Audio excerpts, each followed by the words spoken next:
서머나 교회를 향해서는 처음이요 마지막인이다.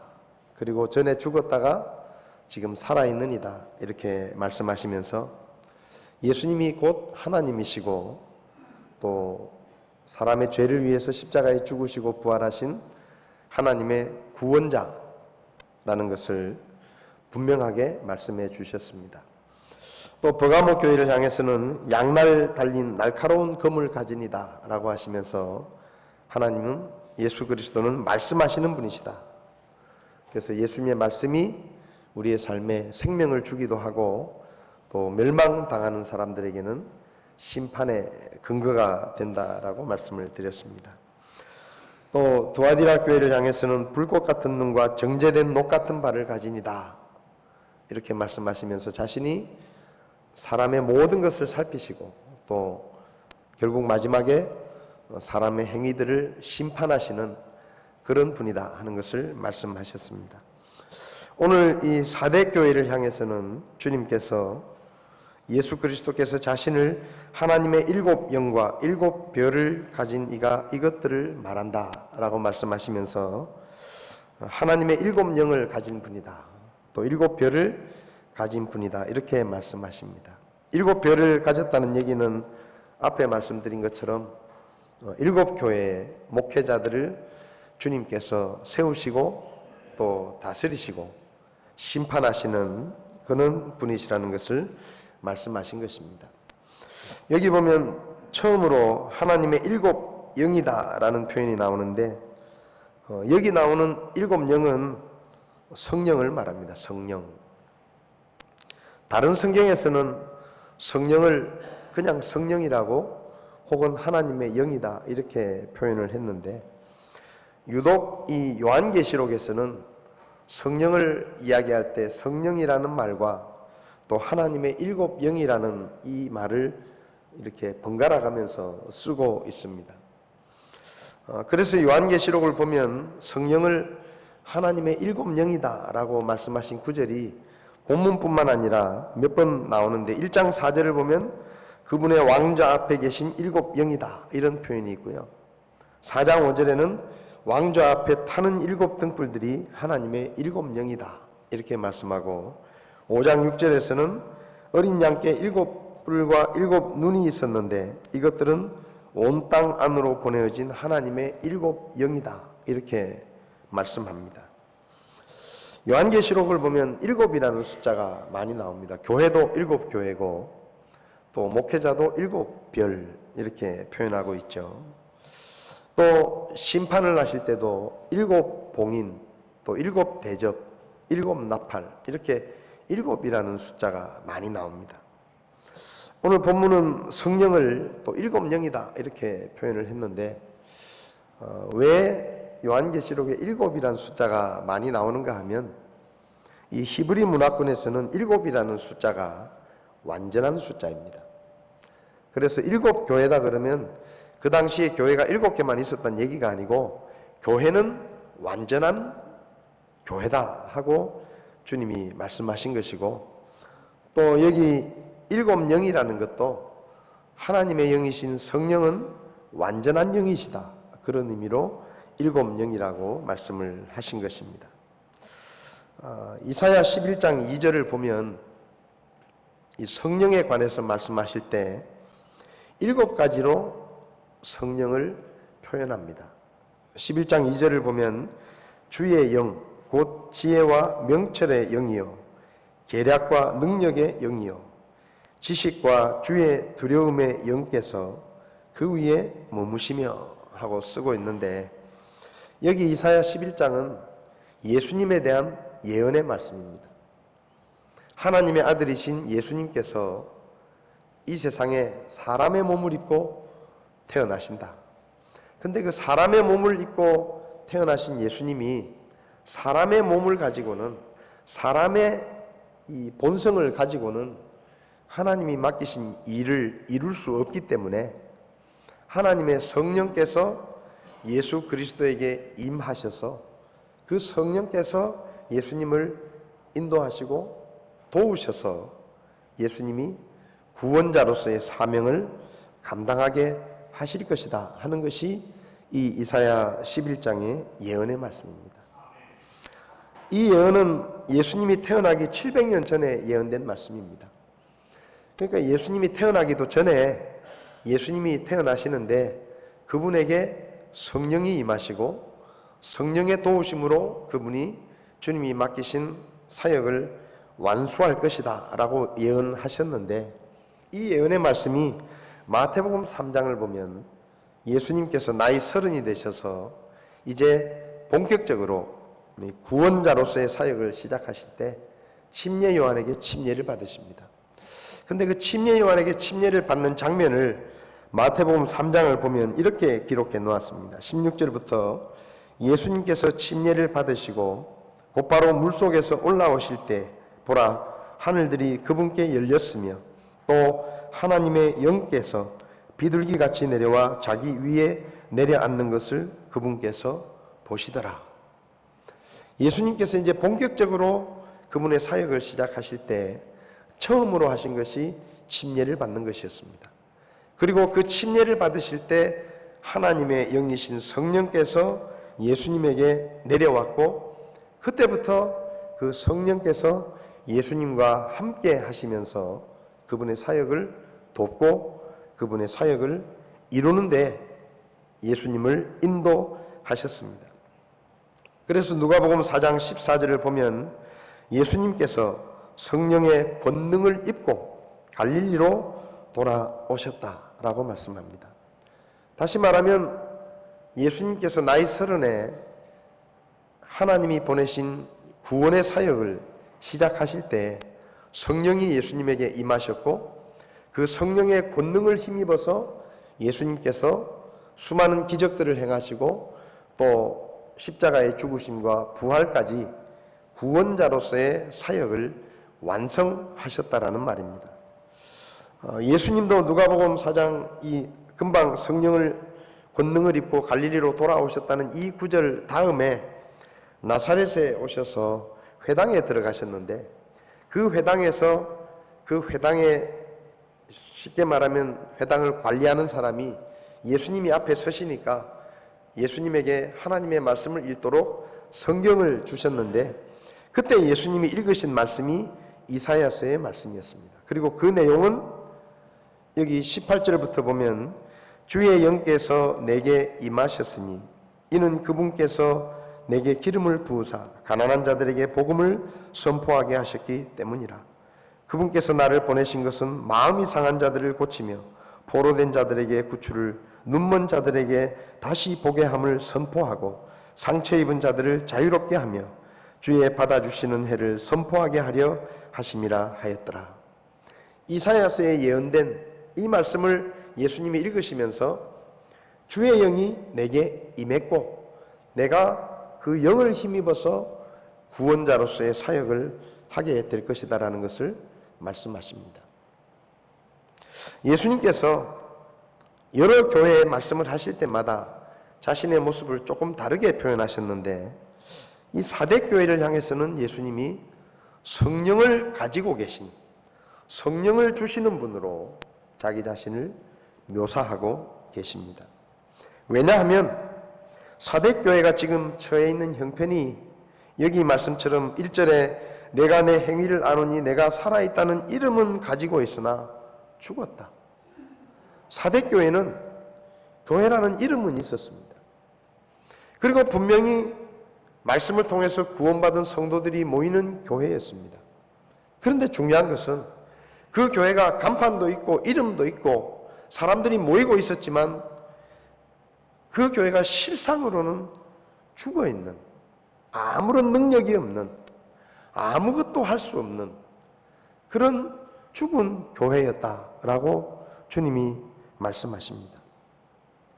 교회가 죽었기 때문에 성도들은, 여기 성경을 보면 성도들이 자기 옷을 더럽혔다라고 표현하고 있는데, 이 말은 예수 그리스도를 믿을 때 구원을 받음으로 거룩함의 옷을 입었는데 세상의 더러운 것들로 다시 그 거룩함의 옷이 더러워져서 성도로서 아무런 영향력이 없는 삶을 살고, 교회도 그냥 존재는 하지만 세상을 향해서 아무런 역할을 하지 못하는 그런 무능력한 상태에 빠져 있는 것을 주님이 말씀하십니다. 그러면 이렇게 거룩함을 잃어버리고 능력을 잃어버린 이 교회가 정말로 필요한 것이 무엇인가? 그것은 바로 성령의 역사다 하는 것을 주님이 아시고 주님이 자기 자신을 성령을 가지고 계신 분으로, 성령을 주시는 분으로 이렇게 표현하고 있는 것입니다. 여러분, 사람이 구원받는다고 모두가 다 저절로 능력 있는 그리스도인의 삶을 사는 것은 아닙니다. 교회도 마찬가지로 간판을 걸고 교회를 개척하고 사람들이 모인다고 해서 그 교회가 능력 있게 하나님께 쓰임 받을 수 있는 것이 아닙니다. 그리스도인은 반드시 성령의 역사와 성령의 인도하심을 받을 때에 능력 있는 성도의 삶을 살 수 있고, 교회도 마찬가지로 성령의 역사하심과 성령의 도우심이 있을 때에 그 교회가 비로소 하나님의 뜻에 합당하게 쓰임받는 능력 있는 교회가 될 수 있는 것입니다. 그래서 예수님은 사대교회, 이름은 있지만 죽어있는 이 교회를 향해서 나는 성령을 가지고 있는 분이고 내가 너에게 성령을 주겠다. 다시 성령의 역사를 힘입고 성령의 인도하심을 따르고 다시 살아있는 교회로 회복되기를 원한다 하는 그런 뜻으로 하나님의 7영을 가진 이라고 자기를 소개하고 있는 것입니다. 앞서 본 이사야서 11장 2절을 보면 성령을 7가지로 표현합니다. 조금씩 내용이 달라요. 그러니까 하나님의 영을 7가지로 표현하고 있는데 이사야 11장 2절을 보면 첫 번째로 주의 영이다 이렇게 표현해요. 주의 영. 그 다음에 지혜의 영이다. 명철의 영이다. 계략의 영이다. 능력의 영이다. 지식의 영이다. 주의 두려움의 영이다. 이렇게 7가지로 성령의 성격과 역할들을 말씀하고 있습니다. 여기 이사야 11장에 말씀하는 이 7가지의 성령의 성격과 이 요한계시록에 나오는 하나님의 7영이라는 말은 연결되어 있는 말씀입니다. 그래서 성령께서 7가지의 특징적인 모습으로 성도들의 삶에 임하시고 또 교회에 임하실 때 그 성도와 그 교회가 제대로 된 역할을 할 수 있는 것입니다. 예수님께서 십자가에서 죽으실 때 마지막으로 하신 말씀이 다 이루었다입니다. 예수님이 어떻게 사람의 몸을 입고 이 땅에 오셔서 하나님이 맡기신 사명을 마지막까지 다 이루실 수 있었느냐? 그것은 성령의 역사와 성령의 도우심 때문입니다. 그래서 예수님도 성령을 힘입으셨어요. 여러분 성경을 보면 예수님이 기도하십니다. 예수님이 기도하실 필요가 뭐 있습니까? 근데 그분이 지금은 사람의 몸을 입고 있기 때문에 하나님의 도우심이 필요하고 성령의 도우심이 필요하기 때문에 여러분 빵 5개와 물고기 2마리로 사람들을 먹일 때 거기 예수님이 기도하십니다. 왜 기도하십니까? 예수님은 그냥 사람일 뿐이에요. 그분은 모든 능력과 권세를 하늘에서 다 벗어버리고 온전한 사람의 몸을 입고 우리와 똑같은 모습으로 십자가에 우리 대신 달려 죽으시기 위해서 오신 겁니다. 근데 그분이 사람의 몸을 입고 있기 때문에 그분도 약하고 그분도 낙심할 수 있고 그분도 능력이 없기 때문에 능력이 필요할 때마다 성령 하나님께 기도하고 그분의 도우심을 힘입어서 비로소 마지막에 다 이루었다라는 말씀을 하실 만큼 그분의 사역을 온전하게 이루실 수가 있었습니다. 여러분 생각해 보십시오. 하나님의 아들이신 예수님에게 그분의 삶을 온전히 하나님의 사명을 이루기 위해서 성령의 도우심이 필요했다고 하면 우리에게는 얼마나 성령의 도우심이 더 많이 필요하겠습니까? 그래서 여러분 하나님께서 살았다는 이름은 있지만 제 역할을 하지 못하고 있는 사대교회를 향해서 너희가 지금까지 제 역할을 하지 못한 것은 성령의 역사를 따르지 않고 성령의 인도하심을 따르지 않고 너희가 너희 마음대로 사람의 지혜와 사람의 지식을 따라서 살았기 때문에 사실상 죽었다. 이제 다시 성령을 의지하고 성령의 역사하심과 성령의 인도하심을 따라서 다시 살아있는 교회로 회복되기를 나는 원한다. 그런 뜻으로 주님께서 성령을 가진 분으로 이 사대교회를 찾아오신 것입니다. 여러분, 우리에게는 성령의 도우심이 필요합니다. 구원받았다고 하루아침에 거룩한 사람이 되는 게 아니고, 구원받았다고 저절로 죄를 이길 수 있는 것이 아니고, 구원받았다고 저절로 하나님의 뜻을 이루는 것이 아니고, 성령의 도우심이 있어야 우리가 우리의 육신의 정욕과 육체의 본성을 다스리고 성령의 도우심으로 비로소 하나님이 원하시는 삶을 살 수가 있는 것입니다. 그래서 사도행전 2장 38절을 보면 베드로가 설교할 때 이렇게 말합니다. 하나님의 말씀을 전하니까 사람들이 말합니다. 그러면 우리가 어떻게 하면 되겠느냐? 우리가 어떻게 하면 하나님 앞에 쓰임받고 하나님을 기쁘시게 하는 삶을 살 수 있느냐? 이렇게 물을 때 사도행전 2장 38절에 사도 베드로가 이렇게 말하죠. 이에 베드로가 그들에게 이르되 회개하고 너희 각 사람이 예수 그리스도의 이름으로 침례를 받아 죄들의 사면을 얻으라. 그리하면 너희가 성령님을 선물로 받으리니. 구원받은 성도에게 하나님께서 성령을 선물로 주십니다. 여러분, 오해하지 마십시오. 돈을 주시는 게 아닙니다. 힘을 주시는 게 아니에요.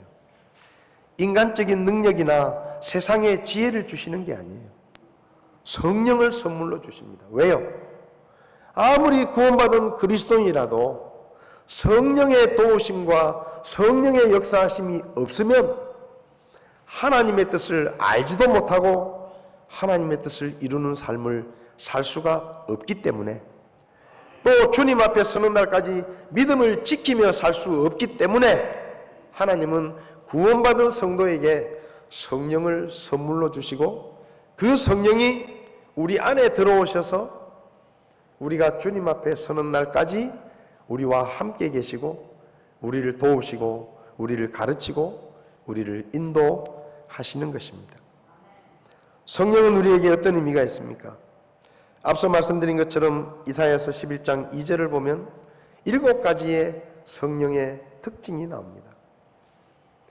그 7가지는 우리의 삶에 구체적인 의미가 있는데, 첫 번째는 성령은 하나님의 영으로 우리와 함께 계십니다. 여러분, 성령은 하나님의 영이라고 말했습니다. 창세기 1장 1절에서 2절을 보면 천지 창조를 시작할 때, 하나님이 천지를 창조하실 때 거기에 누가 같이 계셨는가 하면 하나님의 영이신 성령께서 함께 계셨습니다. 2절을 보면 땅은 형태가 없고 비어 있으며 어둠은 깊음의 표면 위에 있고 하나님의 영은, 성령께서는 물들의 표면 위에서 움직이시니라.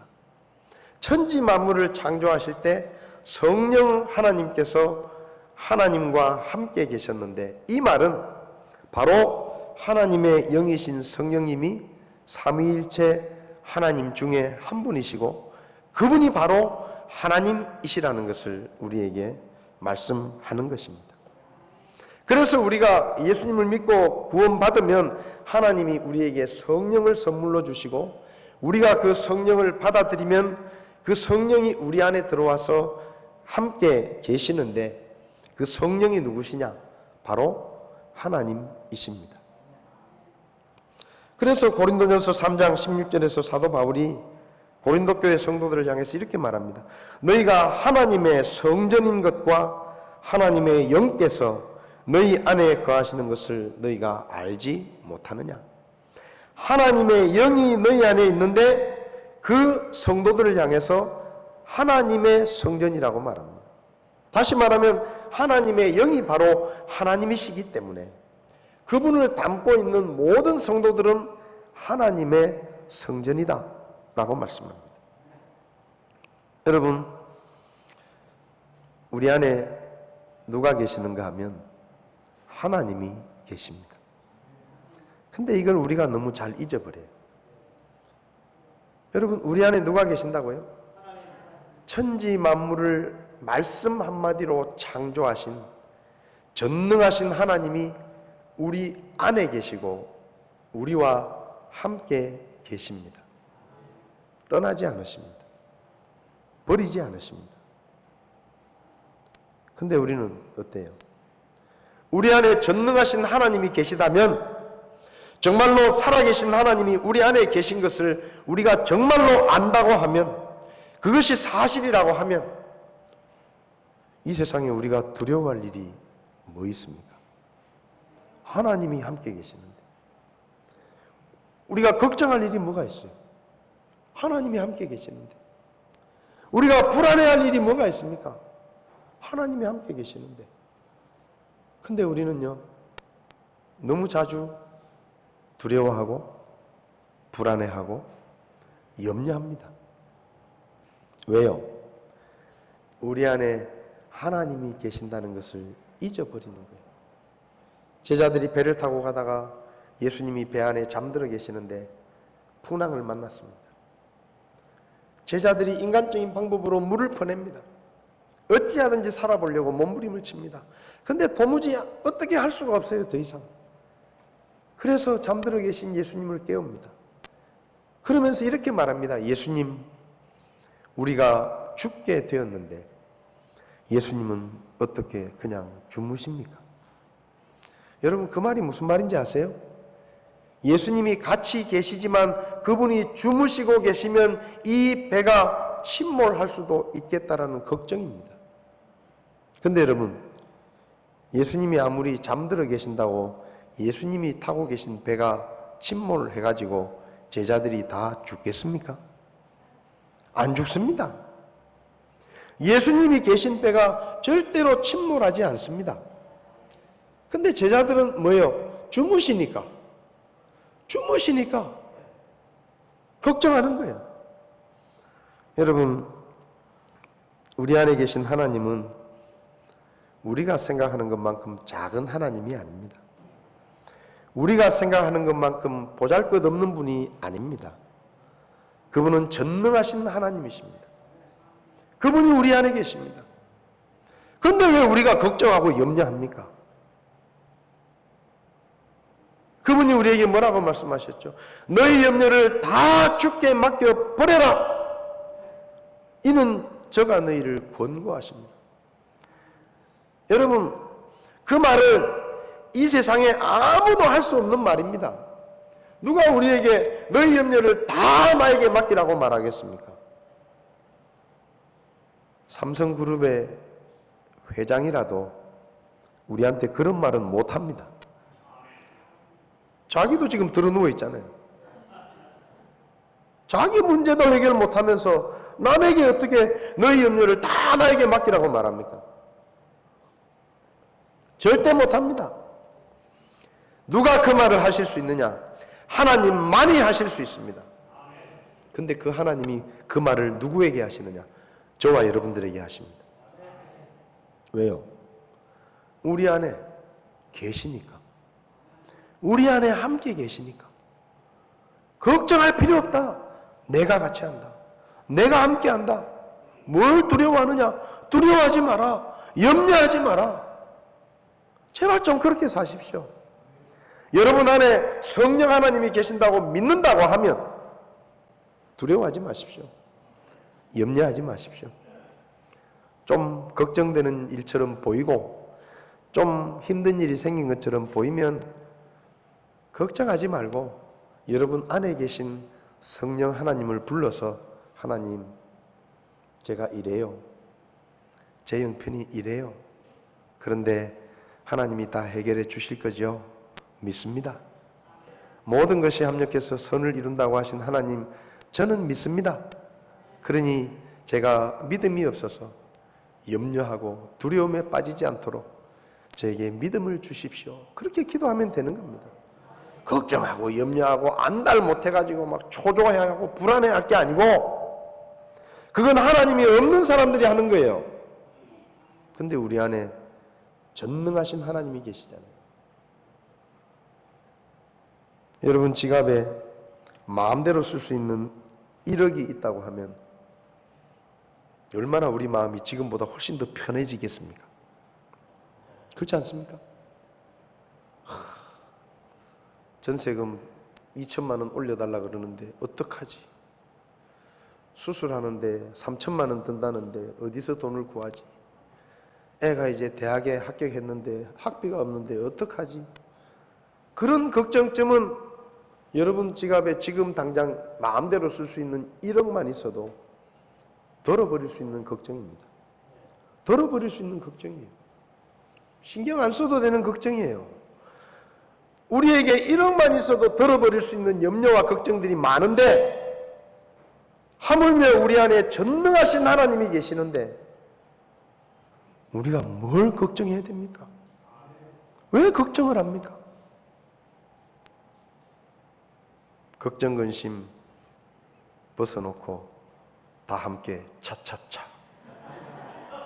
안 믿는 사람들도 그런 노래 부르잖아요.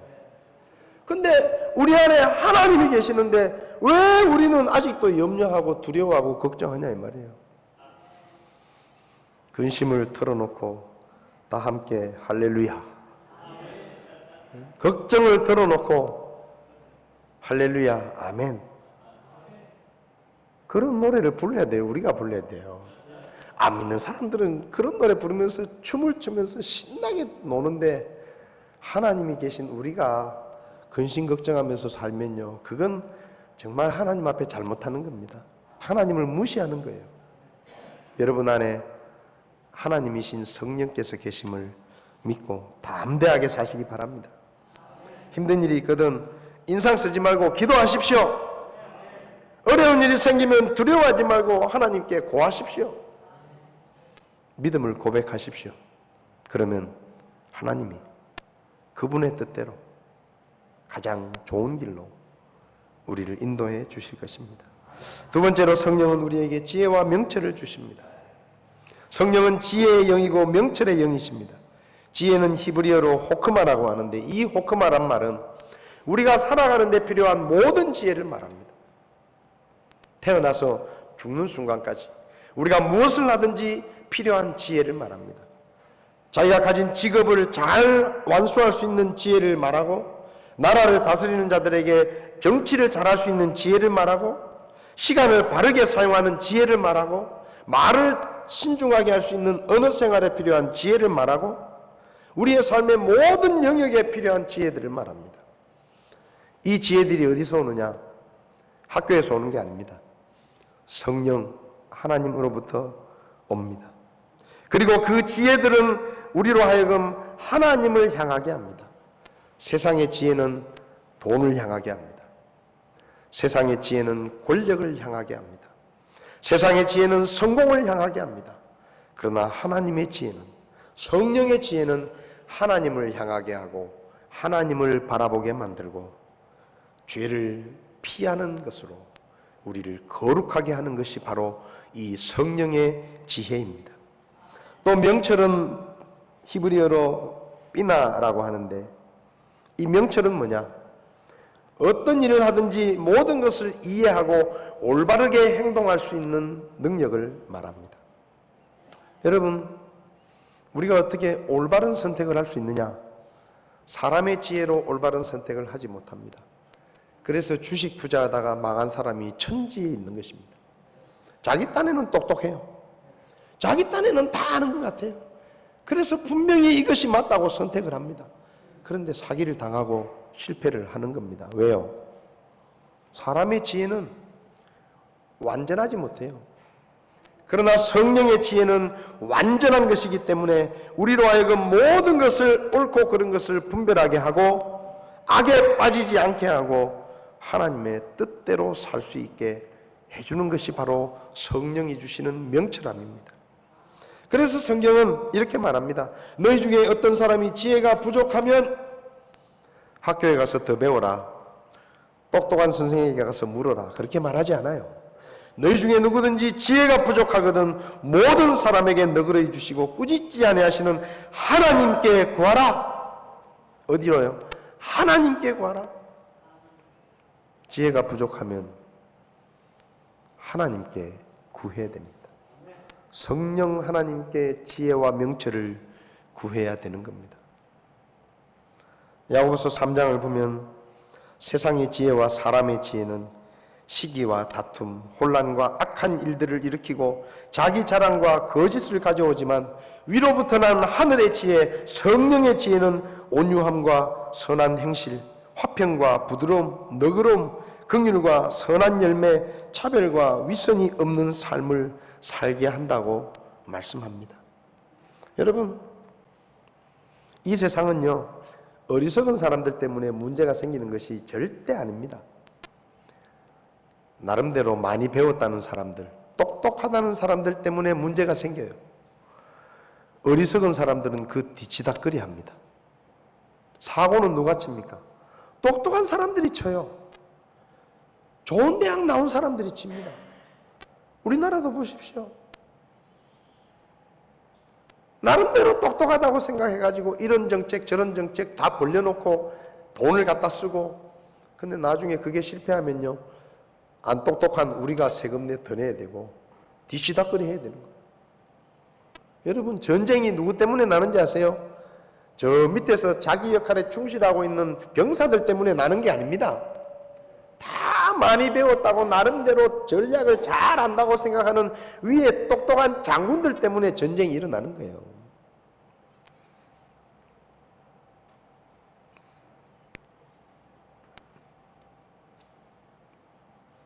요즘 정도전이 나오는 드라마가 있는데 제가 그 드라마를 저는 꼭 봅니다.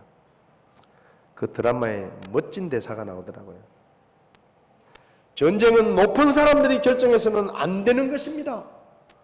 왜냐하면 전쟁에서 죽는 것은 높은 사람이 아니라 저 밑에 있는 병사들이 죽기 때문에 함부로 전쟁을 할지 말지를 높은 사람들이 마음대로 결정하면 안 된다는 거예요. 근데 그 말 듣는데 막 마음에 감동이 확 오는 거예요. 여러분, 사람의 지혜는 다툼을 일으키고 시기를 일으키고 거짓을 만들어내고, 그러나 성령의 지혜는 우리로 하여금 성령의 열매를 맺게 하는 것입니다. 그래서 성령의 지혜가 우리에게 필요한 거예요. 어떻게 하면 하나님이 기뻐하시는 삶을 살 수 있느냐? 그거 학교에서 절대 안 가르쳐 줍니다. 아무리 훌륭한 선생님이라도 그건 못 가르쳐 줍니다. 세상에서 돈 잘 벌고 성공하는 건 가르칠 수 있지만 어떻게 하면 내가 하나님의 뜻대로 살 수 있습니까? 아무리 훌륭한 선생에게 물어보십시오. 못 가르쳐 줍니다. 그 답을 가진 분은 성령님이십니다. 성령님께 물을 때 그분이 우리에게 그 지혜를 가르쳐 주시고 그 명철을 가르쳐 주시는 것입니다. 그리고 또한 성령은 우리에게 계략과 능력을 주십니다. 계략은 에차라고 하는 히브리어 말을 쓰는데, 계략하면 좀 부정적인 말처럼 들리지만요, 이 계략과 능력은 뭔가 하면 한마디로 말하면 싸움에서 이길 수 있는 능력을 말합니다. 계략은 뭐냐? 장수가 전쟁에서 승리하기 위해서 작전을 짤 때 필요한 지혜를 계략이라고 말합니다. 그리고 능력은 무엇인가 하면 히브리어로 깨부라는 말인데, 이 말은 전쟁을 할 때 장수가 승리하기 위해서 필요한 능력을 말하는 것입니다.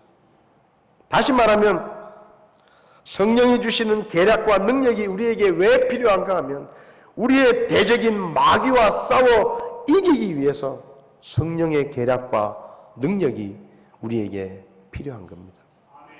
여러분, 구원받은 성도들을 마귀는 절대 가만두지 않습니다. 어떻게 해서든지 무능력하게 만들려고 하고 하나님의 교회를 어떻게 해서든지 힘을 쓰지 못하게 만들려고 하는 것이 마귀의 계략입니다. 그걸 깨뜨리고 그걸 분별하고 성도가 승리하는 삶을 살고 교회가 주님 앞에 쓰임받는 능력 있는 교회로 쓰임받기 위해서는 무엇이 필요한가 하면 성령이 주시는 계략과 능력이 필요한 겁니다. 사도 바울이 빌립보서 4장 13절에서 뭐라고 말했습니까? 나를 강하게 하시는 그리스도를 통해 내가 모든 것을 할 수 있다. 하나님이 주시는 지혜와 능력을 통해 내가 모든 것을 할 수 있다. 여러분, 사람의 지혜나 인간적인 잔머리를 가지고 영적인 전쟁에서 절대 이기지 못합니다. 그러나 우리에게 성령이 주시는 계략과 능력이 있으면 우리는 백전백승합니다. 그래서 성경이 뭐라고 말합니까? 너희가 마귀를 대적하라고 말합니다. 마귀 눈치 보지 말고, 마귀 앞에서 떨지 말고, 성령의 계략과 능력을 줄 테니까 담대하게 마귀와 맞서 싸워라. 그러면 어떻게 해요? 마귀가 너희를 피할 것이다. 여러분, 우리에게는 성령의 능력이 있습니다. 우리가 마음을 단단히 먹고 마귀와 정면으로 싸우려고 마음만 먹고 믿음으로 서면 마귀는 우리를 피하게 되어 있습니다. 어정쩡하니까 싸우자고 달라드는 거예요. 이것도 아니니까 싸우자고 달라드는 거예요. 우리가 성령의 능력으로 무장하고 성령의 계략으로 작전을 짜고 마귀 앞에 담대히 서면 마귀는 알아요. 자기가 질 거라는 걸, 뻔히 질 거라는 걸 알아요. 그래서 도망갑니다.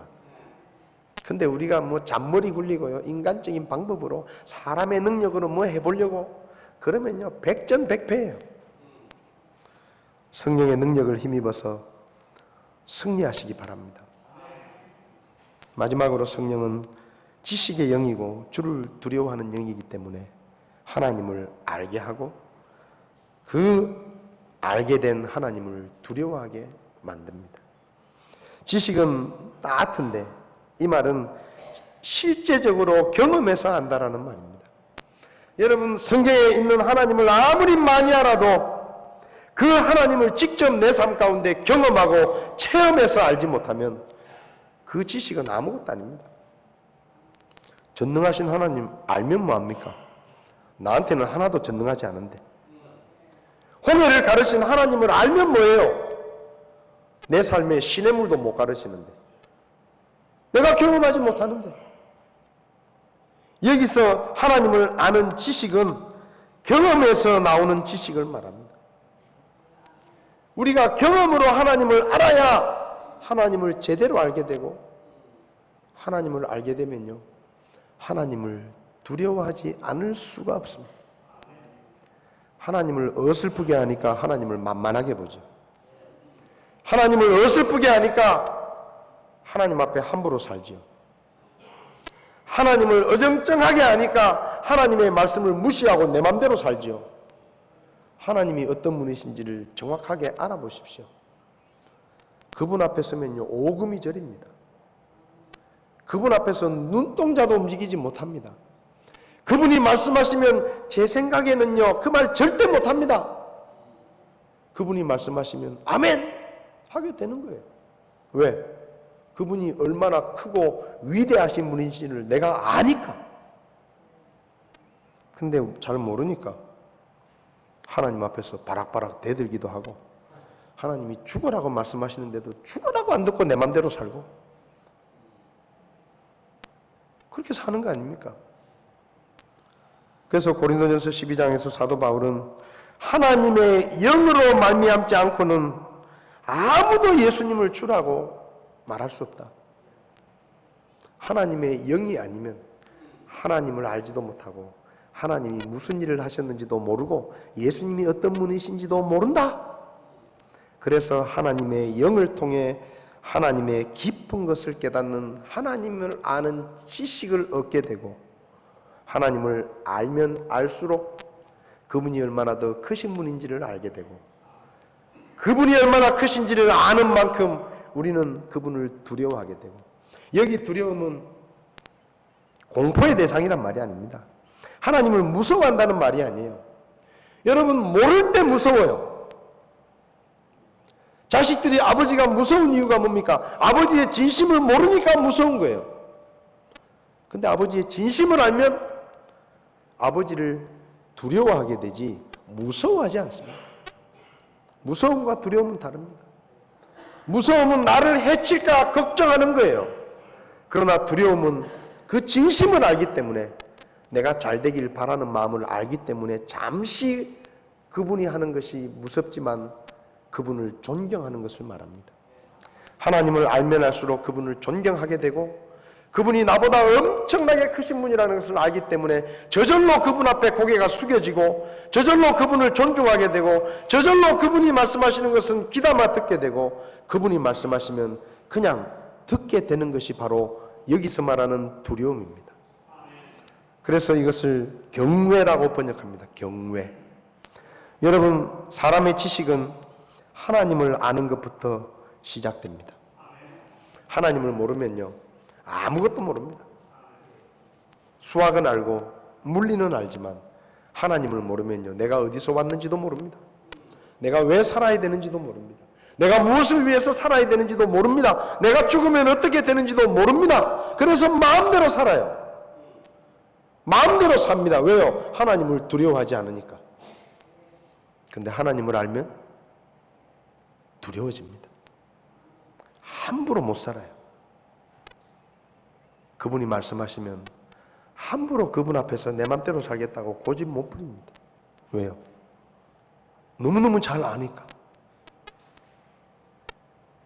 성령을 통해 우리가 하나님이 우리와 함께 계신다는 것을 알고, 그리고 우리의 삶에 필요한 지혜와 명철을 얻고, 영적인 싸움에서 승리할 수 있는 계략과 능력을 얻고, 하나님을 더 많이 알고 하나님을 더 많이 경외하게 되면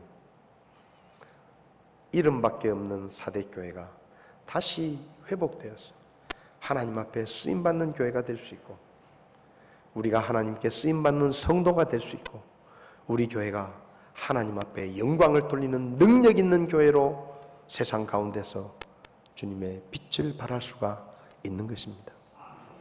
여러분, 성령이 우리 안에 계십니다. 그분을 매일마다 만나고, 매일마다 그분에게 묻고, 매일마다 그분에게 배우고, 매일마다 그분이 말씀하시는 대로 순종하고, 그래서 저와 여러분들이 하나님께 쓰임받는 믿음의 삶을 살 수 있기를 바랍니다. 기도하시겠습니다.